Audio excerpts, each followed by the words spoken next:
The leaders of several Western Balkan countries met informally in Albania's capital last week to prepare for a summit on their progress in preparing for future membership in the European Union.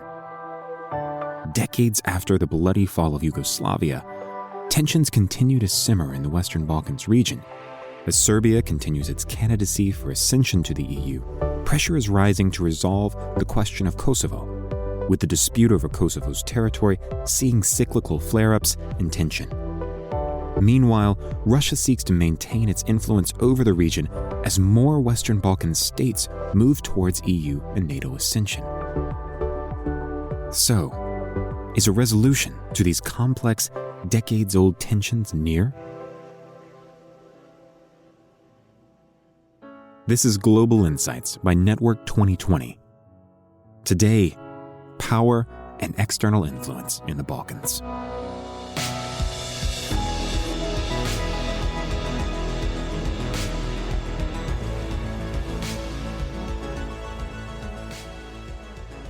Joining us today is Petrit Selimi and Ivan Vejvoda. Petrit Selimi, the former foreign minister of Kosovo, is now actively engaged in renewable energy and energy transition initiatives while contributing to public discussions on Kosovo's key challenges, and has been recognized globally for his work in digital diplomacy and interfaith dialogue. Ivan Vejvoda is a permanent fellow at the Institute for Human Sciences since 2017, previously serving as the senior vice president for programs at the German Marshall Fund of the United States, and playing key roles in democratic initiatives and academic positions worldwide, with notable awards recognizing his contributions to democratic transition and Balkan reconstruction. Moderating the discussion is Joanna Gładczewski.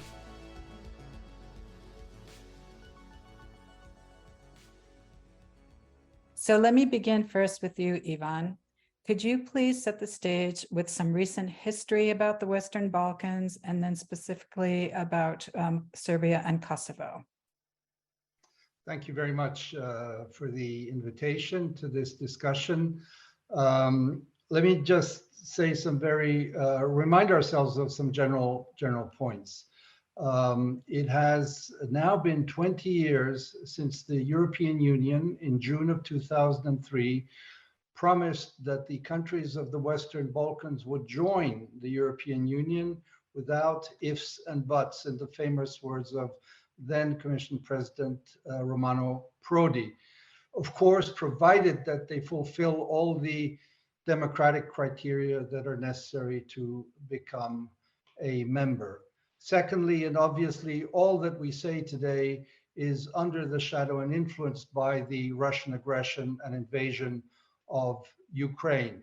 The world has changed dramatically the way it did when the Berlin Wall fell in 1989, and nothing in terms of security and foreign policy is the same. And thus the Western Balkans, the 6 countries that compose the Western Balkans that are completely surrounded by EU member states and NATO member states, are a case in point. The other thing to mention is that this whole region is fully dependent, if I can put it colloquially, for its bread and butter from the European Union and Western investors writ large. Serbia, for example, has 65 to 70% of its trade with the European Union. Secondly, or thirdly, the fact that the Western Balkans, or rather the former Yugoslavia to be precise, did war with itself, imploding in the 90s, not to go into all the details of that, meant that I do not expect any conflict to emerge here. Maybe some low-level violence might still be possible, but the war was exhausted. The societies have been exhausted and nobody wants to go there, notwithstanding the very dangerous rhetoric of some leaders in the Western Balkans. Why do I mention that? Because for the past 10 to 15 years, the European Union, while proceeding with the EU enlargement pattern, took its eye off the ball because there was no real danger. That provided an opportunity for the Russias and Chinas and Turkeys, and I would add the Emirates of this world, to come in and be in various ways engaged. Russia certainly is the most nefarious. It is a spoiler. I think in Russia, anyone who knows and understands geopolitics knows that this region of the Western Balkans belongs and will be part of the Euro-Atlantic community, but Russia will do everything to show the weakness of the West writ large, of the European Union and NATO, and is thus intervening in a variety of nefarious ways. That is why the Russian invasion of Ukraine was a game changer, because the EU and NATO, I would say, realized that it was time to come back and refocus on the Balkans and get the unfinished business of integrating this region into the Euro-Atlantic community done. And of course, one of the major pieces of finishing the unfinished business is solving the relationship between Serbia and Kosovo. Great. Well, thank you very much. You covered a lot of information in that period of time. So then if I can actually follow up basically with you, Petrit, on what Ivan had started to mention about what has been the role of outside influences on the two countries. He briefly mentioned about Russia, but what about the European Union and the United States have been seen as facilitators, but Russia, China, Turkey, and the Emirates have their own agenda. So could you kind of give us an idea of what their involvement is in the region? Well, of course. Thank you very much, first and foremost, for the invitation.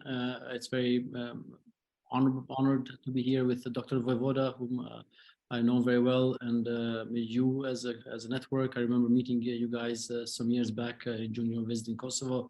But to go back to the issue of, let's say, what touches the multipolarity of present landscape in Balkans. Certainly, the two major players, United States and EU, have somewhat dropped the ball or lost the interest in Balkans for the last 10, 15 years, partially because Balkans was at peace with itself.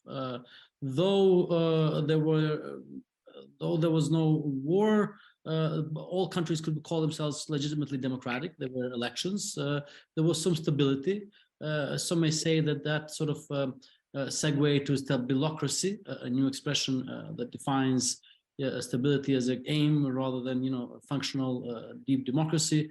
Nevertheless, I think that created some sort of modus operandi where naturally interests, you had Obama's pivot to Asia, you had Europeans which were more focused on what's happening in Georgia, with Syrian war obviously inflaming the situation, as well as radical non-state actors, another element that actually did have some influence in Balkans.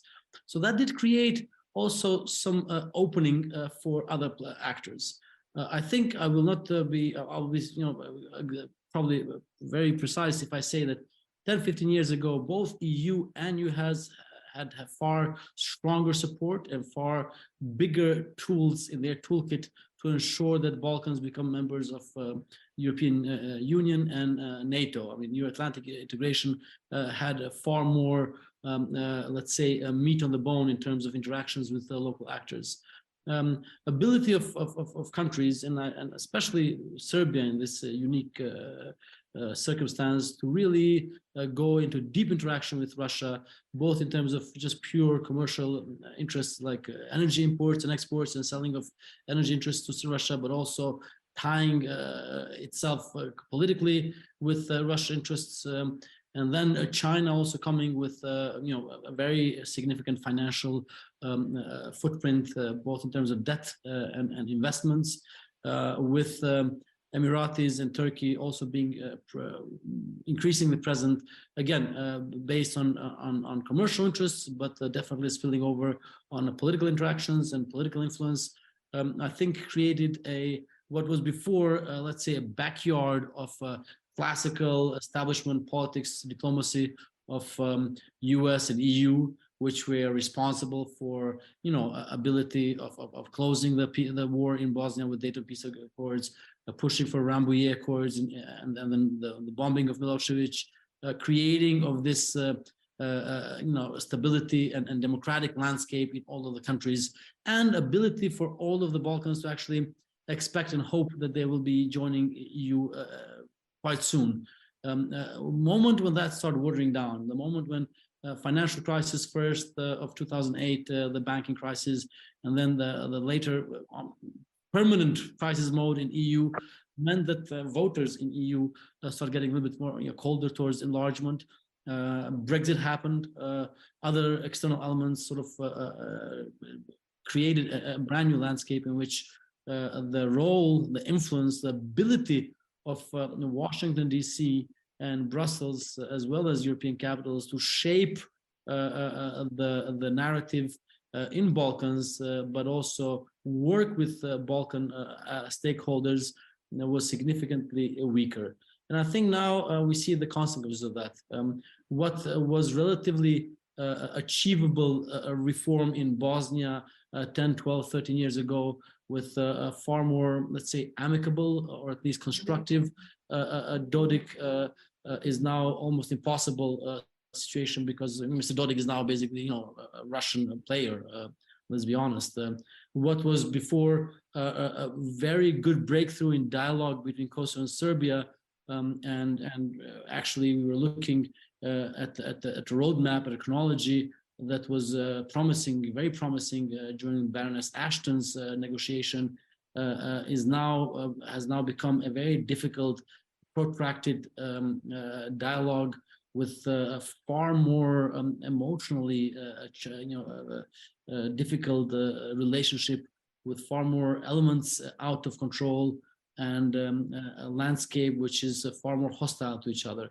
I'm a little bit sorry that from the situation of us in Balkans having a glass half full, when it came to a number of reforms, a number of initiatives that were tying the Western Balkans together and tying it to the European Union.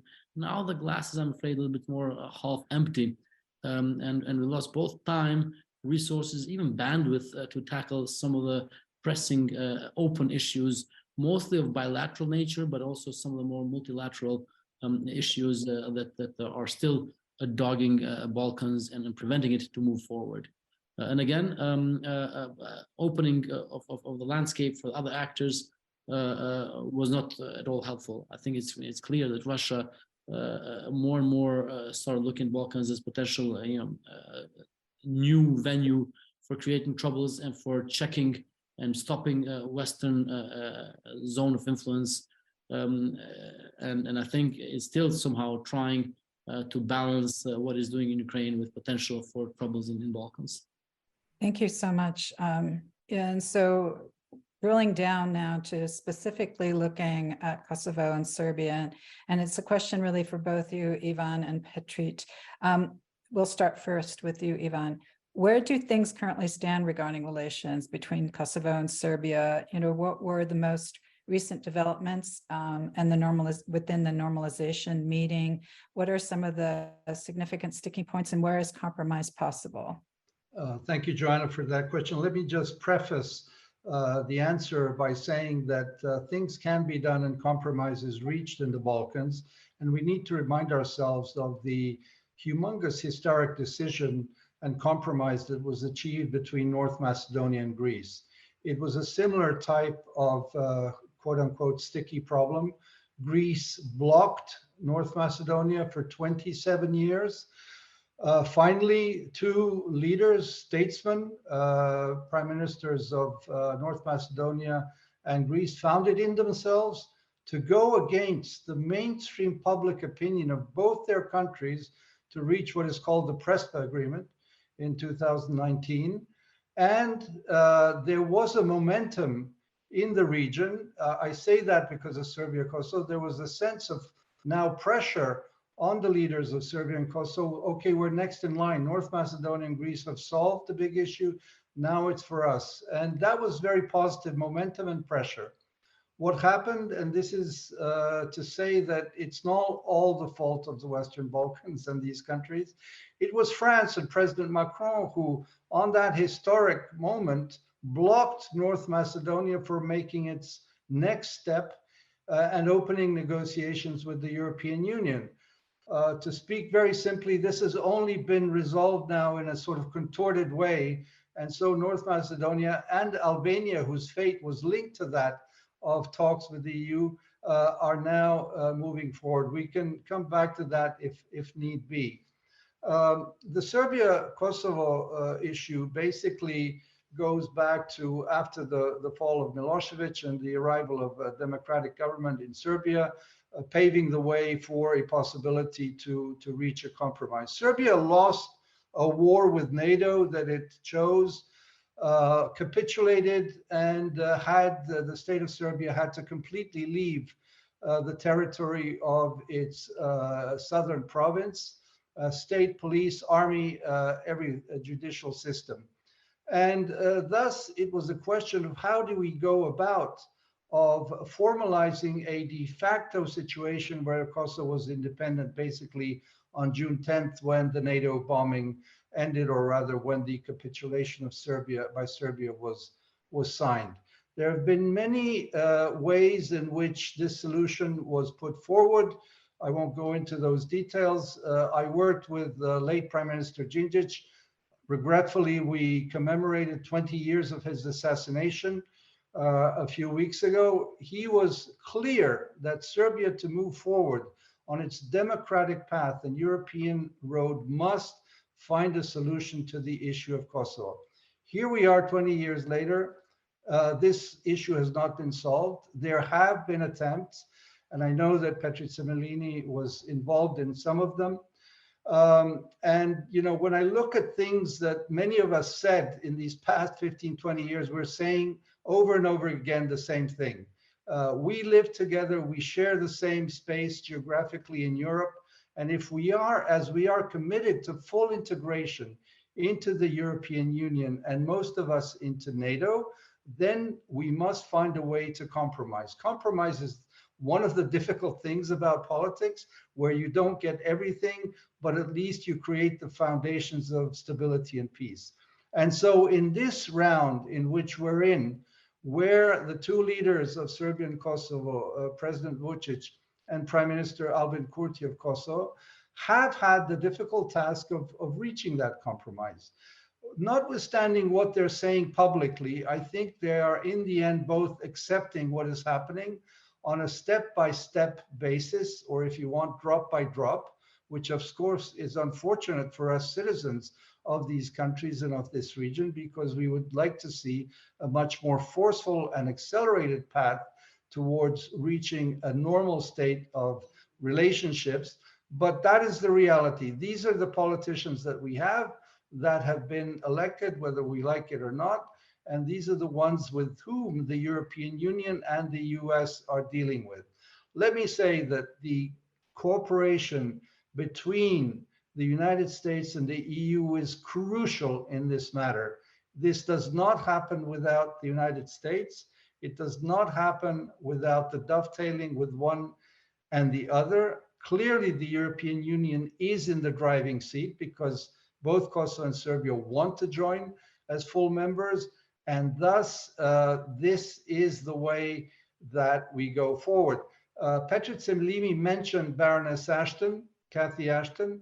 She was the one who brokered the first big deal back 10 years ago in April 2003 between the then Prime Minister Hashim Thaçi and Deputy Prime Minister Dačić of Serbia at that time.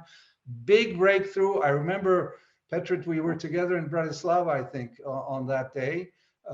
Great joy all around, thinking that this was really going to move a little quicker. Let me just remind you, the Brussels Agreement basically says that Serbia will put its police and its judiciary system completely within the systems of the Republic of Kosovo.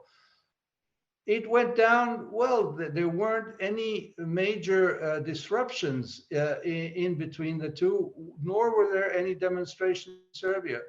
I think that the public opinion in Serbia is ready for a deal and for a compromise, however difficult it may sound to some. And I think that notwithstanding, again, many public declarations, of our leadership and of President Vučić, we are going towards a deal. We're not out of the woods, that's clear. There are many devils in the details that are hiding. I believe today that the chief negotiators are meeting in Brussels to try and iron out some of these issues. But again, because of the commitment to join the European Union, there is no way of avoiding the political reality and acknowledging the reality that Kosovo is an independent state. How we go about it is exactly what is the substance of these talks and of what happened in Ohrid, Lake Ohrid in Macedonia recently, and of the what is called the Franco-German proposal, which is in fact the European Union proposal to resolve this issue. Right. Thank you so much. And then, Petrit, what are your views on this normalization process? And also, why now? Why do you think that the parties are more understanding to try to reach some type of agreement? I don't know if the parties are more understanding, but most certainly the parties have witnessed a lot of tensions in the last 6 to 12 months, especially north of Kosovo. And I think the potential for spillover of those tensions have really ignited a momentum with both the US and EU envoys to try to resolve this before things get out of hand. Now, it's very important that we see, you know, where we are now is a derivative of where we were, of course, some years ago, 10 years ago. The agreement between the Kosovo and Serbian leaders was actually called the first agreement. It was meant to be the first step in what was supposed to be a legally binding agreement on full normalization. This legally binding agreement was actually requested by UN General Assembly just after the declaration of independence of Kosovo. If I can just give you a bit of historical context, few minutes, without going to 1389 and Battle of Kosovo and whatnot, that after Kosovo declared independence, there was a question put forward by Serbia on legality of this act in front of ICJ. International Court of Justice actually confirmed that Kosovo's declaration of independence did not breach known international law. This then was passed on to UNGA. Because UN Security Council was blocked due to Russian vetoes on Kosovo, UNGA then created a new platform by which the issue of full normalization, and that was always, it always meant acceptance of statute of Kosovo as independent country.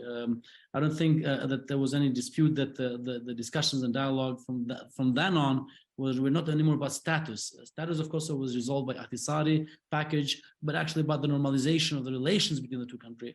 And that went on with the idea that they're going to be centered around the mutual recognition, that Serbia and Kosovo will recognize each other and will coexist because both want to be members of EU.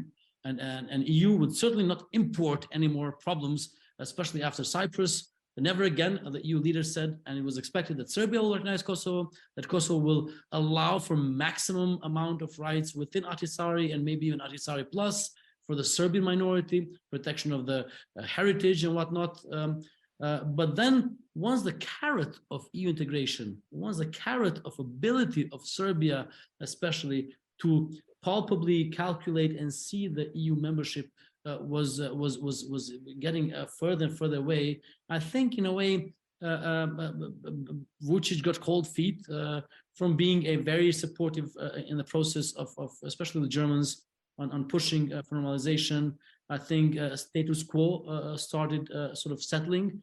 And then a plan came out just last year, based after the tensions in North, some of them which had actually shootings and bombings involved, that a plan of Wolfgang Ischinger, which he proposed in 2007 to Borzan Harchenko and other envoys to allow for Koštunica at that time to recognize Kosovo based on not formal recognition, but rather in two Germanies model.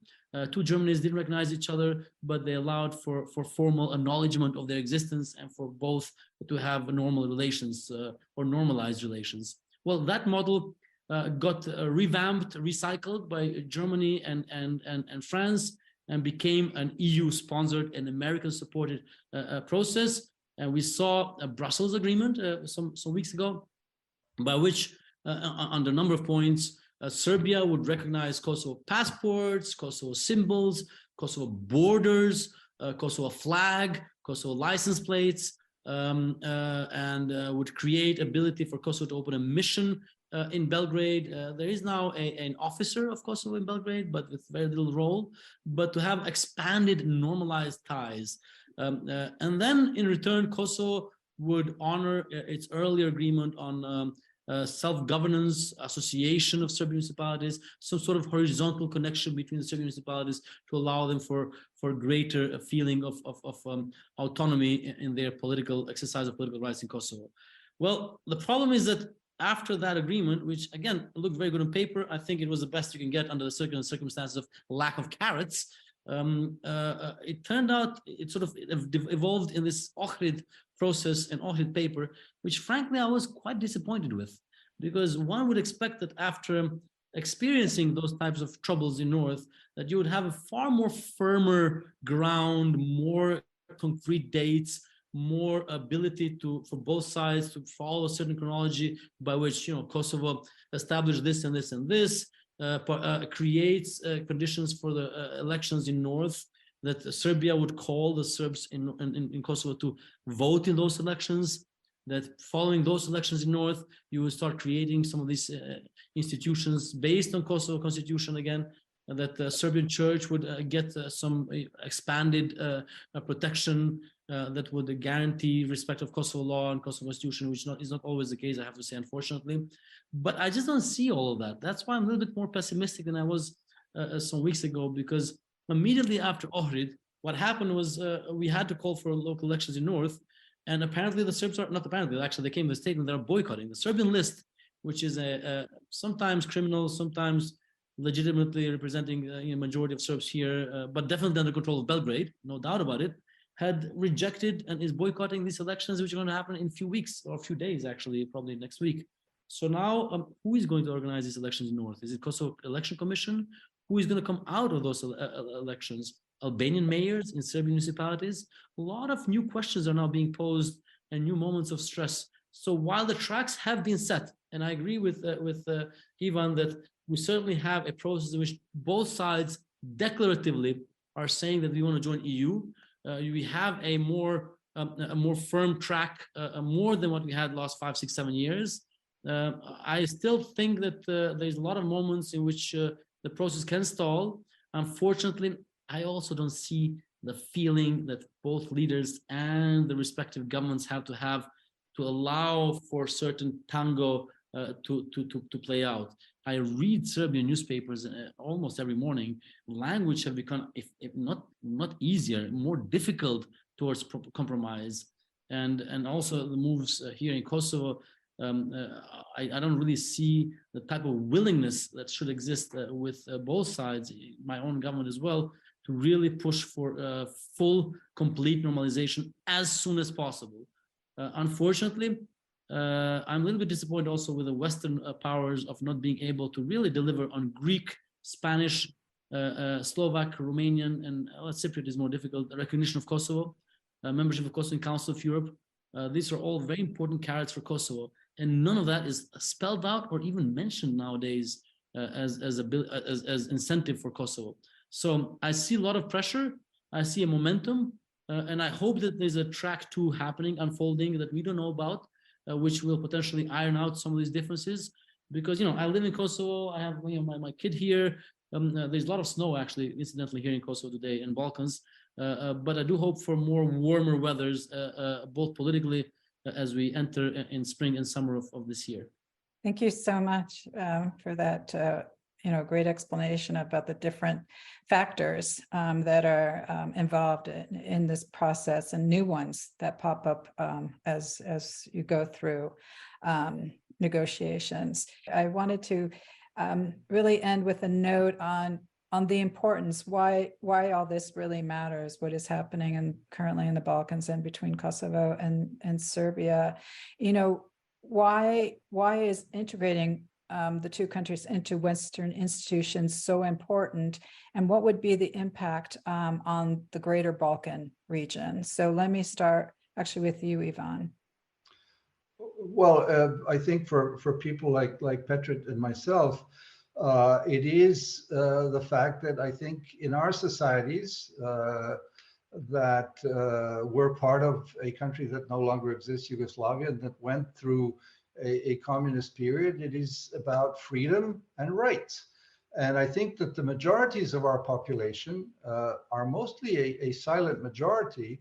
What we hear, as Petrit showed, are these, I wouldn't underestimate them, but these flag waving people that he saw in Kosovo the other day, or that appear in my city.